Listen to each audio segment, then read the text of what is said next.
Pretty good game. That one I won with the black pieces. Well, let's dive right in on that note. And you talked about the prototypical frustrations that people often felt when facing Anatoly Karpov, but this was a game started with a Petrov and ultimately became a great one for you. So I'll let you kind of steer the ship. Were you prepared for the Petrov you got here on the board? Oh, absolutely. With Karpov, he was playing the Petrov already, and before he Mhm. played quite a few times against me French and Caro-Kann. And Okay. of course, all three systems, usually Karpov is playing as a rock solid way. So it's very difficult to crack. And of course, Yeah. this position I had many, many times in that period of my career. And, you're just analyzing it hour after hour, day by day, Hmm. weeks by week. And then you always try to come up with some new idea. But if we go further in this, knight c6 is one of the main idea, this system. This is all theory so far, and it was what you kind of expected maybe in your prep. Yes, yes, this is what he was playing, the knight c6, knight b4, trying to catch the bishop. On Yeah. d3, of course, I move back. I don't give the white square bishop. Castle and a3. Knight c6 going back. C takes d5.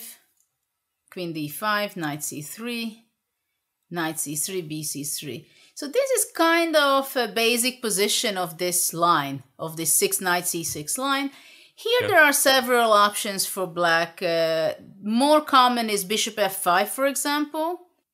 In this position, one of the main ideas, apart from developing properly, is not to allow rook b1, because rook on Mhm. b1 in this system is very commonly placed. So bishop f5 is one of the main move, and knight a5 is the other one. The knight a5 move, of course, has a very clear message that I don't want you to play c4. Yeah. And of course, if black can manage to play knight c4 to blockade even with b5 later on, then Yeah. black has a kind of an advantage already on the queen side. Right.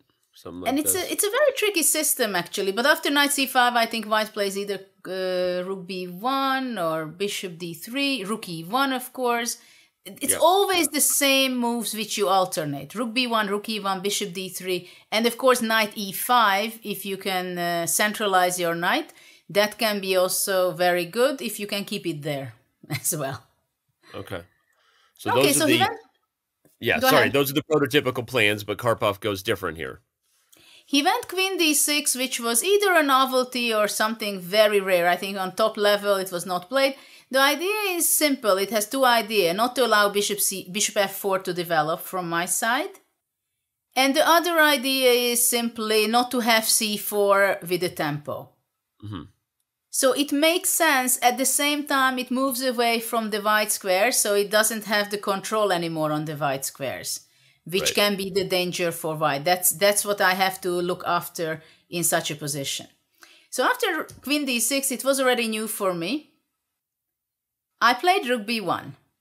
So he surprised you first here. So this was he was kind of bringing a novelty to the table. Yes, but you have to understand that when you play an opening, it's very important also for amateurs to understand, especially nowadays, that you have your database of, let's say, only 12 million games. Some people have 20, I don't know. And then you think of something, you pick a line, you look some of the games of the top players, let's say, it's fashionable, why shouldn't I be playing? And then you start looking at it, you understand the first 10 or 12 moves, how people are playing it, but you don't necessarily empower yourself with the knowledge of the typical plans, where Right. your pieces has to be located in order to be like Karpov, that when there is action, it's just standing on the best spot. Right. And in this position, what are typical improvement for white, for example, it's rook b1, rook e1, playing h3, Hmm. bishop d3, possibly c4 if you have the opportunity, thinking always to play knight e5, also rook b2, rook e2, doubling on the e5. So you have your kit tool in every opening what you have, and you have to mix them in whatever order, depending how you feel, depending what is really happening on the board exactly in that situation. So why I played rook b1, let's say, and not h3 first? The reason is because now after rook b1, the black bishop is tied down to the b7 pawn. So I keep it there. I don't allow it to be moving out to f5 because then I just capture the pawn. Right. Also, I can give a hint already that with rook b1, it's not only that it stands better on the open file, but sometimes you go to b5 and you give some unpleasant, taking some squares away from black and controlling the fifth rank. It can be sometimes interesting. I personally love these things, but it works very rarely. It works well, I must say, if black plays well the system. So black played b6. Very logical, right? He wants to free his bishop. And also b6 generally fits to this kind of position. So, for example, in this position, we would never think of rook b8. Right. I mean, of course, nowadays, if any of the engine says rook b8, everybody will take it seriously, I understand. Because maybe in 8 moves, b5 will happen in one move. Right. But okay, I don't want to analyze rook b8, just generally saying that rook b8 does not come to mind to Karpov, but b6 does because he just wants to play bishop f5, and he wants to keep also freeing his rook to bring to d8 or e8 later on. Right. So now I continued with another very typical move, rook e1. I still have my bishop front of me, but I'm not sure where I want to put my bishop. I know that I want to have my rook on e1 for sure, but I'm not sure I want to have my bishop on d3, or after b6, there is also a very typical pattern that you might use this opportunity to play bishop b5 because the c6 knight is not protected by the bishop. Right. So chess is a very logical game, and you have to know that after every move by your opponent, there are new opportunities and there are very little changes, but if you understand those, then you can outsmart your opponent, which not all the time happens, I must say. And now bishop e6. You're making it sound so easy, but in a good way. I mean, it's awesome to hear your thought process of how you describe the communication of the pieces here. Well, trust me, it's not easy and as simple during the game at all either. But it has a logic. Yeah. And I always say to everybody that watch out for your unprotected pieces. So which is an unprotected piece is the b1 great rook of mine. This is why, for example, bishop g4 was an idea, and I want to share this line because I think it's interesting to see the ideas what unexpectedly arises in such a position. Because let's say obviously, or not obviously, but I would like to play h3. Right. And for example, if bishop h5, then I would go rook b5. So I'm kind of putting pressure on the fifth rank. And you see the white squares like d5 square. There, I mean, I can imagine playing bishop c4, rook d5. Right. Or some other ideas. But what I want to show is that after h3, there would be a concrete tactics by playing bishop h3. Takes, queen g6. And now you can also think, well, where should I put my king, right? h2, I don't want to put because bishop d6. On h1 is safe, f1. I don't know. But actually it makes a big difference whether you put your king on h1 or f1, but it comes out only in several moves later, because it's important that we defend, we keep protected the f2 pawn. Wow. So, okay, king f1 is the move. Okay. Queen takes b1, and now bishop d3. This bishop is mostly going between d3 and b5, but now bishop b5 was not possible yet. So I go bishop d3 first, and queen a1. If queen a2, then actually if queen a4 was the strong move. And the knight has to defend the bishop. And you see that the b6 move allows me to have these kind of tactics because the c6 knight can be vulnerable. And queen d5 is not possible to bishop e4. Okay. And if queen a1, then I cannot go queen a4 because queen c3. So here I go bishop b5.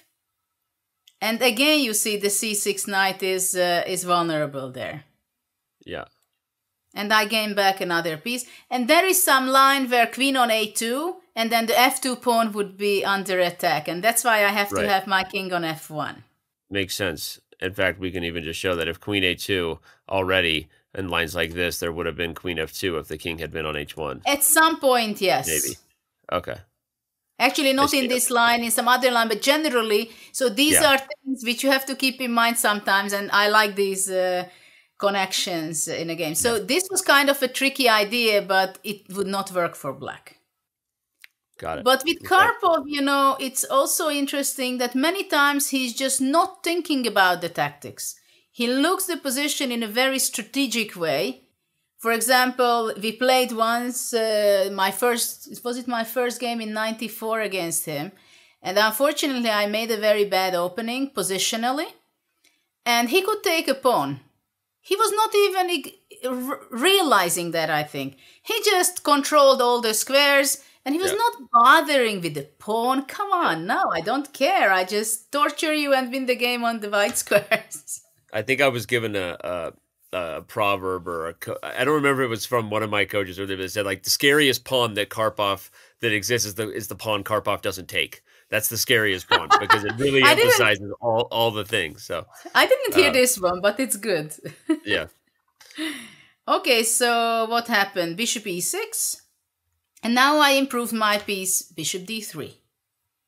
So you see it becomes very clear that where I'm putting my pieces. The bishop on c1, it can stay in this system for a long time unless I cannot put it on f4. Because it defends on a3 the pawn. At the same time, it is very good for attack also for knight g5. Right. Knight g5 is something I would be playing. Bishop d2 anyway wouldn't make sense. So it's defending and attacking kind of from in its initial square. And now Karpov played rook a e8. Of course, it's also tricky because I think there is so many openings where you can have a huge debate where to put your rooks, right? I mean, in this position also you can argue that maybe rook d8 is better or rook f8 is better. But if rook a d8, for example, then definitely I want to go knight g5. And once there is an exchange bishop g5, then I would attack immediately the d8 rook. So this is why it was not so advisable to go there, I believe. And now I started my plan. I was kind of happy and, well, h3 is also a logical move to play in this position because it will be useful anytime. At the same time, you have to be careful with time. Knight a5 is a typical move and then play controlling the c4 square, playing possibly c5. Instead of knight a5, also bishop f6 is very logical after h3. It's a game. It's a game. Right. It's a good middle game, but I found this idea of rook b5 and somehow I was very happy. First of all, I wanted something extremely simple to go d5 because black would not be able to take it because rook takes and bishop h7 tactics. Yep. I'll show it the rook would be, yes, thank you. Quickly show bishop takes h7 and you win the queen. So that's the concrete threat of rook b5. Yeah, but at the same time, if you think about it, if the rook would have been going to d8, I don't have this in mind because it's just not threatening, right? So it's always we have to play with the ideas. Instead of rook b5, by the way, knight d2 is a plan, which you could consider to regroup the knight to e4. This is also sometimes pretty interesting because rook b5, I can't say it's a killing move. What black played, in that case, it was good. Right. Because Karpov played knight a5. Well, this can happen that he played this bad move for two reasons. First of all, because this was his plan originally. And the other part could be that d5 was a threat. Mm-hmm. But a6 was an interesting idea. Of course, I had my plan after a6. A6. Okay. Got it. a6. Oh, a6. Got it. Okay. a6. No, actually, it's tricky when black is moving the pawns h6 or g6. It's understandable, but we never forget that pawns never go backwards. Right. Okay? Because actually after h6, if you asked already, sorry to jump here and there, rook e6 is something very strong positionally. Because queen e6 doesn't work to d5, and two pieces are more than a rook, or f takes e6, already you regretted that you played h6 because of the white squares, let's say queen e2, queen a4. Yeah. And this is something that Vichy, let's say, would love to play. And would, without a second of hesitation, he would sacrifice the rook like that. Actually, in later years of mine, I would too, for positional compensation. So let's go to a6 just for short, because I had my idea to go knight g5 here. Knight to, you said g5? Yes. Because after a takes b5, I have a move rook e6, I think. Wow. Okay, wow. And f takes e6, bishop h7, and queen h5. And if bishop g5, then bishop g5. And even though I have not much material, I'm still doing good. Okay, amazing. Very good, I must say. Yeah. Oh, look, you're doing okay. Yeah. Yeah, so, but the problem is that, of course, I was extremely enthusiastic to play some spectacular moves like that. But the problem is black can just simply take on g5. And after takes, there is a concrete idea of bishop b3. Oh, wow. Discovery on the back range. And I'm not going to give mate. And the problem is it's just positional. Queen d2. And black takes advantage of a6 and plays b5. And suddenly it becomes extremely positional. I don't have my tactics of killing, it seems. And if black has the time, then he's going to be later on playing knight a5, controlling the c4, d5 square with the bishop and knight. Okay. And at one point he can also go g6. Okay, so a6 was the move which had to be played because of this. But he did not play that. He played knight a5. And because he wanted to control already. So if I go knight g5, then he's just capturing and he's already controlling the c4, for example. I think he can go bishop c4 or bishop b3. Yeah. Got it. But after knight a5, with the last move of black, I have new opportunities. So I went rook e5 because it's not protected anymore. Which is not a usual way of regrouping the rook, but at the same time, it is very clear that it favors me what happened in the last two moves, right? My rook from b1 became centralized and very active. Yeah.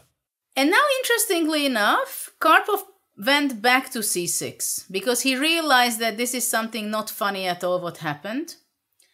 And in this position, of course, my first thought was to sacrifice rook e6. And probably objectively saying, it is... I should have done that, I believe. Rook e6 and takes queen c2, making weaknesses, and after h6, bishop b5. So again, you see that the b6 has its problems forever. Yeah. Again. And on the white squares, it's extremely difficult to play with black. My idea is to play bishop h6, sacrificing already, threatening with queen e4 already, and of course not to talk about queen g6 and bishop d3 back. Right. So it's a huge compensation. But I was also tempted that, well, if I go back rook e2, I want two tempes. So why should I sacrifice my exchange? You basically took the rook from b1 to e2 in one turn. Yeah, exactly. So this was also tempting. And I thought I play without sacrificing material. And now it's not so easy to play with black, actually, because bishop f6 is not possible. due to an immediate tactics, because I can go d5. We have a pin. And queen d5, bishop h7, and there is a pin. Exactly. Yeah. Okay. So there are different tactics because of the pin on the e-file. Of course, after bishop f6, d5, there is still rook d8, some tactical idea for black, and then possibly I take on h7, king h7, queen c2, and then I grab on e6. And white has a better position. So this was kind of painful, I think, for black, that he was not able to play bishop f6, because bishop f6 is a very common move, especially to control the e5 square. And the other idea behind it to make for white more difficult to play c5, d5, because that's also one of my plans. Right. So he played bishop d7. But then I started to push d5. I couldn't resist. Because gaining space in this kind of position, it's also a great thing. So he went back to a5. He's going back and forth. Now I did not play the best move. The best move was probably queen c2. First to provoke black's weakness, because black cannot go g6. Very important because of bishop h6. So poor rook is trapped. And only after h6, only after that to play knight e5. And then possibly finally I can develop with bishop f4. Right. And the problem is for black that bishop f6 is not possible in this position because of bishop h7 and knight f7 tactics. Booyah. So these two extra moves, having my rook on e2 doubling, it's useful. They're paying off, yeah. Okay. Yeah. But instead of queen c2, I played inaccurately and I played knight e5, which was also extremely logical, of course. Bishop f6. Bishop f4. So this is move 22. And finally I developed my bishop. But it was still playing, right? Because sometimes I had this idea of knight g5, and in some lines, bishop h6 in one move was there as a killer. So we can't say that the bishop was unused completely before this. Right. And it's hard to be upset with the current position with every piece poised here, right? In the center and on the e-file, so. At the same time, you know what is very annoying in the Petrov? That sometimes even when you think that you have a great position, it's by far not as good as it seems. Right. With accurate play for black. Yeah. Okay, so bishop e5. Bishop takes e5. Of course, rook e5 was also something to consider, but that's another story. I wanted to keep my my rooks. Yeah. But this bishop e5, I'm sacrificing kind of a pawn. Because black took on a3, which was not the best move, by the way. The best move was to play queen c5. Because somehow black has not so much time. For him, it was much more important to make sure that if I play rook e3, let's say, opening up the ideas for my queen, for my rook on the third, g6. And this is what I refer to, that sometimes it looks much better than it is. Because if visually you say, from my queen, I just give a checkmate on g7. Or before that, I just put my queen on f6. But you don't necessarily have the time to do so. And if I don't have the time, then actually my pawn structure on the queen side is very weak. So I have to be extremely careful what I'm doing and how. Okay. So this was the best move for black, but Anatoly was greedy and took my pawn. He thought he just grabs it and then saves his king side. And now I like my move quite a lot. Maybe he was also considering that I must take on c7, which was a possibility, but I was not even thinking about that. I was not even considering, so I played rook e3. A taste of his own medicine. The best pawn is the one you didn't take. right? Yeah. The legendary Karpov. Yeah. And after rook e3 is not so easy for black. You know what other idea I had, which I think I was not considering. Only later I realized it. Instead of rook e3, d6 was something to consider. That was a very interesting move, because c takes d6. Again, the tactics of winning the queen by bishop d6. Yep. Can't take. Yeah. Okay. And his problem is that rook e5 would be very logical to give an exchange. And after rook e5, queen d6. But rook d5. Exactly. You knew it. Yeah. And I'm taking the rook. spotting it because I have the confidence of you here. So I'm like, this is awesome. Yeah. But you know, it's so funny. We had this tactics when the queen was on d5 and the queen is on d6. And in the last line when the queen was on d7. So it's the same pattern, right? Yep. Okay, so this would have been hard too. I mean, probably he has to move the c pawn or something, but your position is just... Yeah, so d6 was actually the best move, but I had a huge temptation and idea in mind. So I went rook e3. And I like those kind of moves which has several ideas at the same time. And this has, because rook g3 can be very powerful, but at the same time the queen from d1, which also did not move in this game yet, when it moves, it will hurt. Mm-hmm. So this was the idea of rook e3. And very strangely enough, now Karpov blundered huge. And he allowed me to do some kind of tactics, which is from the 18th century. I was going to say, it's a puzzle book tactic. Yeah, it was by Lasker, played in the late 18th centuries in Amsterdam. And I just couldn't believe it that he played it, you know? I mean, it feels like he just lost the sense of danger completely. Completely. He just thought that, okay, nobody can checkmate him. Yeah. Where he was very wrong, because he played queen c5.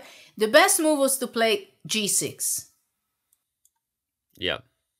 And frightening, but white is not killing immediately. Obviously, I have a huge counterplay and compensation. I think h4 is one of the best move, and to go with h5. But white has full compensation for the pawn. That's no question.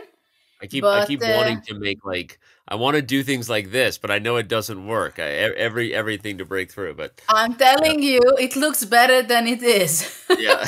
Because you want to play moves like queen h5, but you can't. Right. Yeah. Okay, but still, this would have been great, and obviously white has a very, very dangerous attack. So yes, yeah, and it's not fun to play with black. It's pretty scary, but g6 must have been played. And queen c5, which I was shocked, and most of the people who were around in the hall, because I just took bishop h7. These kind of tactics I knew by h7. Right. And and I thought it happens only in the 18th century. Right. He didn't fully let you complete the tactic, but we'll show it to the end of the next move on king g8 here. Yes, because he resigned in this position. Obviously, he didn't want to be beauty prized, this one. So king g8, then I go bishop g7.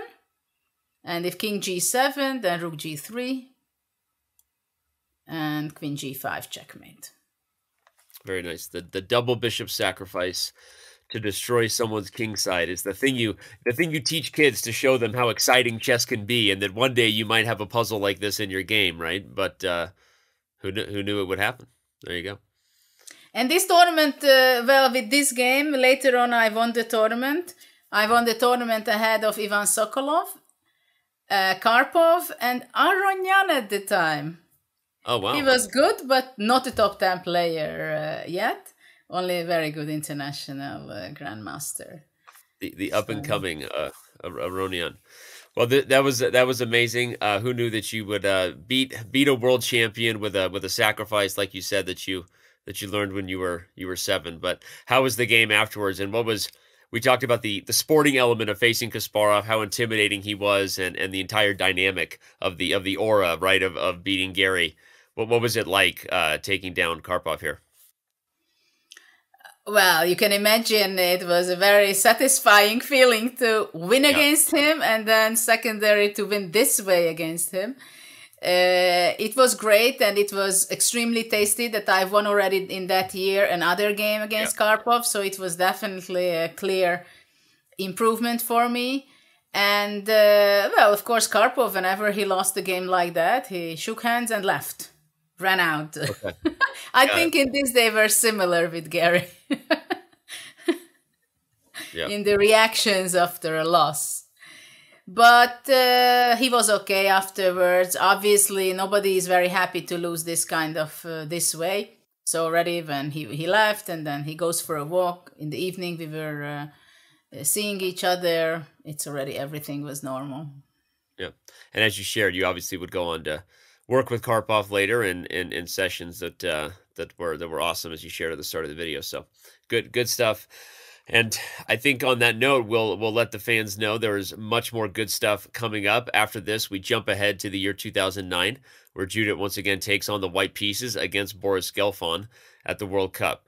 We will see you in the next video, fans.